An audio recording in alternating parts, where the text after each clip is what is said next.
ನಮಸ್ಕಾರ. ನಾನು ಹನುಮೇಗೌಡ, ನೋಂದಾಯಿತ ಆರ್ಎಸ್ಎಸ್ ರಿಜಿಸ್ಟರ್ಡ್ ಆರ್ಎಸ್ಎಸ್ ಸಂಘಟನೆಯ ಕಾರ್ಯಕರ್ತ. ಇಂದು ಪತ್ರಿಕೆಯಲ್ಲಿ ಮತ್ತು ಸಾಮಾಜಿಕ ಜಾಲತಾಣಗಳಲ್ಲಿ ಒಂದು ವಿಷಯ ಹರಿದಾಡ್ತಾ ಇದೆ.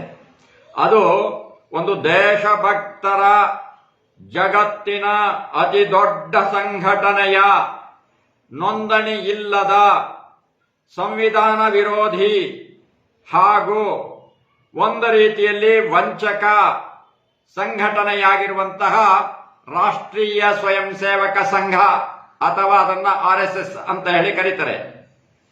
ಯಾವ ಒಂದು ರೆಡಿ ಫಾರ್ ಸೆಲ್ಫ್ಲೆಸ್ ಸರ್ವಿಸ್, ಸೇವೆಗೆ ಸದಾ ಸಿದ್ಧ ಅಂತ ಒಂದು ಹಣೆಪಟ್ಟಿಯನ್ನ ಕಟ್ಕೊಂಡು ಇಡೀ ದೇಶದಲ್ಲಿ ಒಂದು ಸಾಂಸ್ಕೃತಿಕ ಮತ್ತು ಧಾರ್ಮಿಕ ಸಂಘಟನೆಯ ಹೆಸರಿನಲ್ಲಿ ಸಂಘಟನೆ ಮಾಡ್ತಾ ಸಂಘಟನೆಯ ಅಧಿಕಾರದ ಸಂಘಟನೆಯ ವಿಚಾರವನ್ನ ಯಾವ ರೀತಿ ಬಿಜೆಪಿಗೆ ತೆರೆ ಮರೆಯಲ್ಲಿ ಬೆಂಬಲಿಸಿ ಅಧಿಕಾರಕ್ಕೆ ಕಳಿಸ್ತಾ ಬಂತೋ ಅಂತಹ ಸಂಘಟನೆ ಇವತ್ತು ನೋಂದಾಯಿಸಿಲ್ಲ, ಸರ್ಕಾರದ ಕಾನೂನಿನ ವ್ಯಾಪ್ತಿಯ ಅಡಿಗೆ ಒಳಪಟ್ಟಿಲ್ಲ ಅನ್ನುವಂಥ ವಿಚಾರ ಇವತ್ತು ಪತ್ರಿಕೆಗಳಲ್ಲಿ ಹರಿದಾಡ್ತಾ ಇದೆ.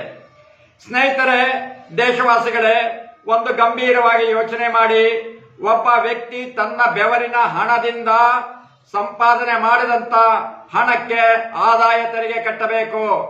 ಒಬ್ಬ ವ್ಯಕ್ತಿ ಈ ದೇಶದಿಂದ ಬೇರೆ ದೇಶಕ್ಕೆ ಹೋಗಬೇಕು ಅನ್ನೋದಾದ್ರೆ ಆತನ ಹತ್ರ ಪಾಸ್ಪೋರ್ಟ್ ವೀಸಾ ಇರಬೇಕು. ಒಬ್ಬ ವ್ಯಕ್ತಿ ಅವರ ರಕ್ತ ಸಂಬಂಧಿಕರು ಯಾರಾದರೂ ತೀರ್ಕೊಂಡ್ರೆ ಅವರ ಅಂತ್ಯಕ್ರಿಯೆ ಮಾಡ್ಲಿಕ್ಕೆ ಆಗೋದಿಲ್ಲ. ನಾನು ಮನೆಯಲ್ಲಿ ಪ್ರಿಸರ್ವ್ ಮಾಡ್ತೀನಿ, ಒಣಗಿಸಿಟ್ಕೊಂತೀನಿ ಅಂತ ಹೇಳಲಿಕ್ಕಾಗಲ್ಲ. ಅವರ ರಕ್ತ ಸಂಬಂಧಿಗಳೇ ಆಗಿರುವಂತಹ ಒಬ್ಬ ವ್ಯಕ್ತಿಯನ್ನ ಸಮಾಧಿ ಮಾಡಿದರೆ ಆ ಸಮಾಧಿಯಿಂದ ನಮಗೆ ಬೇಕಾದಾಗೆ ನಾವು ತೆಗೆದು ನೋಡ್ಕೊಳ್ಳಿಕ್ಕೆ ಆಗಲ್ಲ. ಅಂದ್ರೆ ಈ ಎಲ್ಲದಕ್ಕೂ ಕೂಡ ಕಾನೂನಿನ ಚೌಕಟ್ಟಿದೆ. ಅಷ್ಟು ಮಾತ್ರ ಅಲ್ಲ, ಈ ದೇಶದಲ್ಲಿ ಓದಿರುವಂತಹ ವಿದ್ಯಾವಂತರು ಒಬ್ಬ MBBS LLB ಅಥವಾ ಇಂಜಿನಿಯರ್ ಅಥವಾ CA ಮಾಡಿರುವಂತಹ ವ್ಯಕ್ತಿ ಅವರು ತಮ್ಮ ವಿದ್ಯಾರ್ಹತೆಯನ್ನ ಸಂಬಂಧಪಟ್ಟಂತಹ ಇಲಾಖೆಗಳಲ್ಲಿ ನೋಂದಾಯಿಸಬೇಕು. ಆ ನಂತರವೇ ಅವರು ಪ್ರಾಕ್ಟೀಸ್ ಮಾಡಬೇಕು. ಈ ದೇಶದ ಯಾವುದೇ ಒಬ್ಬ ವ್ಯಕ್ತಿ ಒಂದು ಕಾರ್ಖಾನೆಯನ್ನೋ ಒಂದು ಶಾಲೆಯನ್ನೋ ಕೊನೆಗೆ ಒಂದು ಪೆಟ್ಟಿ ಅಂಗಡಿ ಚಿಲ್ಲರೆ ಅಂಗಡಿಯನ್ನು ತೆಗಿಬೇಕಾದ್ರೂ ಕೂಡ ಒಂದು ನೋಂದಣಿಯನ್ನ ಮಾಡಿಸಬೇಕಾಗಿದೆ. ಇಂತಹ ಪರಿಸ್ಥಿತಿ ಅಥವಾ ಕಾನೂನಿನ ಚೌಕಟ್ಟು ಇರಬೇಕಾದ್ರೆ ಬೆಂಗಳೂರು ಒಂದರಲ್ಲೇ ಒಂದು ವರ್ಷಕ್ಕೆ ಸುಮಾರು 2 ಕೋಟಿಗೂ ಅಧಿಕವಾಗಿ ಹಣ ಸಂಗ್ರಹ ಮಾಡುವ ಮತ್ತು ಇಡೀ ದೇಶದಲ್ಲಿ ಸಾವಿರಾರು ಕೋಟಿಗಳನ್ನು ಸಂಗ್ರಹಿಸಿ ಅದರ ಹಣವನ್ನ ಸರ್ಕಾರಕ್ಕೆ ಮರೆಮಾಚುತ್ತಾ ಇರುವಂತಹ ಅತಿ ದೊಡ್ಡ ಸಂಘಟನೆ, ಅತಿ ದೊಡ್ಡ ವಂಚಕ ಒಂದು ಸಂಘಟನೆ ಇವತ್ತು RSS. ಅದು ಈ ದೇಶಕ್ಕೆ ಅತ್ಯಂತ ವ್ಯವಸ್ಥಿತ ರೀತಿಯಲ್ಲಿ ವಂಚನೆ ಮಾಡ್ತಾ ಬರ್ತಾ ಇದೆ. ಇಂತಹ ವಂಚನೆ ಮಾಡ್ತಾ ಇರುವಂತಹ ಸಂಘಟನೆಯ ವಿಚಾರವನ್ನ ನಾನು ಮಾಹಿತಿ ಹಕ್ಕಿನಲ್ಲಿ ಪ್ರಶ್ನಿಸಿದ್ದೆ. ಮಾಹಿತಿ ಹಕ್ಕಿನಲ್ಲಿ ಕೇಳಿದಾಗ ಮಾಹಿತಿ ಹಕ್ಕಿನಲ್ಲಿ ಕೊಟ್ಟಿದ್ದಾರೆ RSS ಅನ್ನುವಂಥದ್ದು ನೋಂದಾಯಿತ ಸಂಸ್ಥೆ ಅಲ್ಲ. ಅದಕ್ಕೆ ಕಚೇರಿ ವಿಳಾಸ ಏನಾದರೂ ಇದೆಯಾ ಅಂತಂದ್ರೆ ಅನ್ವಯಿಸುವುದಿಲ್ಲ ಅಂತ ಕೊಟ್ಟಿದ್ದಾರೆ. ಅಂದ್ರೆ ಈ ಸಂಘಟನೆ ಇಲ್ಲಿವರೆಗೆ ಹೇಗೆ ನಡ್ಕೊಂಡು ಬಂದಿದೆ ಅಂತಂದ್ರೆ ಇಡೀ ದೇಶದಲ್ಲಿ ನೂರಾರು ಸಾವಿರಾರು ಸಂಸ್ಥೆಗಳ ಹೆಸರುಗಳಲ್ಲಿ ಅಕ್ರಮ ಮತ್ತು ಬೇನಾಮಿ ಆಸ್ತಿಗಳನ್ನ ಮಾಡಿಕೊಂಡಿದೆ.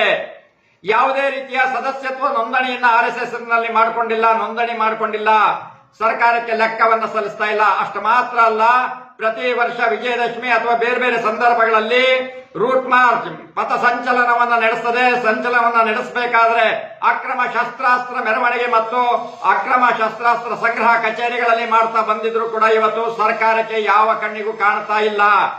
ಇಂತಹ ಸಂಘಟನೆ ಇವತ್ತು ಸರ್ಕಾರಿ ಅಧಿಕಾರಿಗಳನ್ನ ದುರ್ಬಳಕೆ ಮಾಡ್ಕೊಳ್ತಾ ಇದೆ. ಅಷ್ಟು ಮಾತ್ರ ಅಲ್ಲ, ಮಾನಸಿಕವಾಗಿ ಅಥವಾ ಬೌದ್ಧಿಕವಾಗಿ ಬುದ್ಧಿ ಬೆಳವಣಿಗೆ ಆಗಿರುವಂತಹ ಮಕ್ಕಳನ್ನು ಕೂಡ ದುರ್ಬಳಕೆ ಮಾಡಿಕೊಳ್ತಾ ಇದ್ದಾರೆ.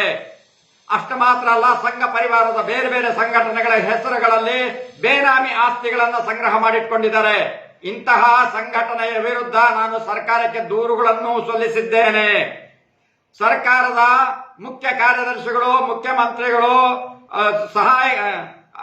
ACS ಅಪರ ಸಹ ಮುಖ್ಯ ಕಾರ್ಯದರ್ಶಿಗಳು, DGP ಅವರು, ಪೊಲೀಸ್ ಮಹಾನಿರ್ದೇಶಕರು, ಹೀಗೆ ಅನೇಕ ವ್ಯಕ್ತಿಗಳಿಗೆ ಮತ್ತು ನ್ಯಾಯಾಲಯದ ರಿಜಿಸ್ಟ್ರಾರ್ ಜನರಲ್ ಹಾಗೂ ಮುಖ್ಯ ನ್ಯಾಯಾಧೀಶರಿಗೂ ಕೂಡ ನಾನು ದೂರುಗಳನ್ನು ಸಲ್ಲಿಸಿದ್ದೇನೆ. ಆದರೆ ಇತ್ತೀಚೆಗೆ ವಿಧಾನ ಪರಿಷತ್ನಲ್ಲಿ ಈ ವಿಚಾರವಾಗಿ ಪ್ರಶ್ನೆ ಬಂದಾಗ RSS ವಿರುದ್ಧ ಯಾರೂ ದೂರನ್ನ ಸಲ್ಲಿಸಿಲ್ಲ ಅಂತ ಹೇಳಿ ಮಾನ್ಯ ಸಹಕಾರ ಸಚಿವರು ತಿಳಿಸಿದ್ದಾರೆ. ಅಷ್ಟ ಮಾತ್ರ ಅಲ್ಲ, ನೋಂದಾವಣೆ ಆಗಿಲ್ಲ ಅನ್ನೋದನ್ನ ಹೇಳ್ತಾರೆ. ದೂರುಗಳನ್ನು ಸಲ್ಲಿಸಿಲ್ಲ, ನೋಂದಾವಣೆ ಆಗಿಲ್ಲ, ಅನೇಕ ವಿಷಯಗಳಿಗೆ ಸಂಬಂಧಿಸಿದ್ದಿಲ್ಲ ಅಂತ ಹೇಳ್ತಾ ಇದ್ದಾರೆ. ಇದನ್ನೆಲ್ಲ ಗಮನಿಸಿದಾಗ ಒಬ್ಬ ಸರ್ಕಾರವನ್ನ ನಡೆಸ್ತಾ ಇರುವಂತಹ ಮಂತ್ರಿಗೆ ಸಾಮಾನ್ಯ ಜ್ಞಾನ ಇಲ್ಲದಂತೆ ನಡ್ಕೊಂಡಿದ್ದಾರೆ. ಕನಿಷ್ಠ ಅವರಿಗೆ ಗೊತ್ತಿಲ್ಲ ಅಂದರೆ ಸಂಬಂಧಪಟ್ಟಂತ ಇಲಾಖೆಗಳಿಂದ ಸಂಬಂಧಪಟ್ಟಂತ ವಿಚಾರವನ್ನ ಕೇಳಿ ತಿಳಿಯಬೇಕಾಗಿತ್ತು. RSS ಅನ್ನುವಂತ ಸಂಘಟನೆಯನ್ನ ನಾನು ನೋಂದಾಯಿಸಿಕೊಂಡಿದ್ದೇನೆ. ಹನುಮೇಗೌಡನಾದ ನಾನು ಮತ್ತೆ ನನ್ನ ಸ್ನೇಹಿತರು ಒಟ್ಟುಗೂಡಿ RSS ಅನ್ನ ಸಂಘಟನೆಯನ್ನ ರಿಜಿಸ್ಟರ್ ಮಾಡಿಕೊಂಡಿದ್ದೇವೆ.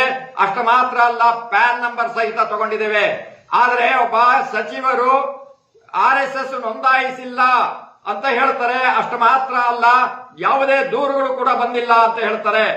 ಇಂತಹ ಅವಿವೇಕದ ವಿಚಾರವನ್ನ ಹೇಳುವಂತಹ ಒಬ್ಬ ಮಂತ್ರಿಗೆ ಯಾವ ರೀತಿ ಕರಿಬೇಕು? ಈ ಮಂತ್ರಿ ಸರ್ಕಾರಕ್ಕೆ ಮತ್ತು ವಿಧಾನ ಪರಿಷತ್ಗೆ ತಪ್ಪು ಮಾಹಿತಿಯನ್ನು ಕೊಡೋದ್ರ ಮೂಲಕ ಜನರನ್ನ, ಸಾರ್ವಜನಿಕರನ್ನ, ಸರ್ಕಾರವನ್ನ ದಿಕ್ಕು ತಪ್ಪಿಸ್ತಾ ಇದ್ದಾರೆ. ಸುಳ್ಳು ಮಾಹಿತಿಗಳನ್ನು ಹೇಳುವಂತಹ ಸರ್ಕಾರ ಹೇಗೆ ಈ ಜನರ ಸೇವೆ ಮಾಡಲಿಕ್ಕೆ ಸಾಧ್ಯ? ಇಂತಹ ಪರಿಸ್ಥಿತಿಯಲ್ಲಿ ಈ ದೇಶದ ಸಾರ್ವಜನಿಕರೆಲ್ಲರೂ ಗಂಭೀರವಾಗಿ ಯೋಚನೆ ಮಾಡಬೇಕಾಗಿದೆ. ಯಾವ ಒಂದು RSS ನ ಬೆಂಬಲದಿಂದ ಇವತ್ತು ಅಧಿಕಾರವನ್ನು ಹಿಡಿದಿದೆಯೋ ಇಂತಹ ಬಿಜೆಪಿ ಜನಹಿತವನ್ನ ಖಂಡಿತ ಬಯಸುವುದಿಲ್ಲ. ಇವರು ವಂಚಕರು,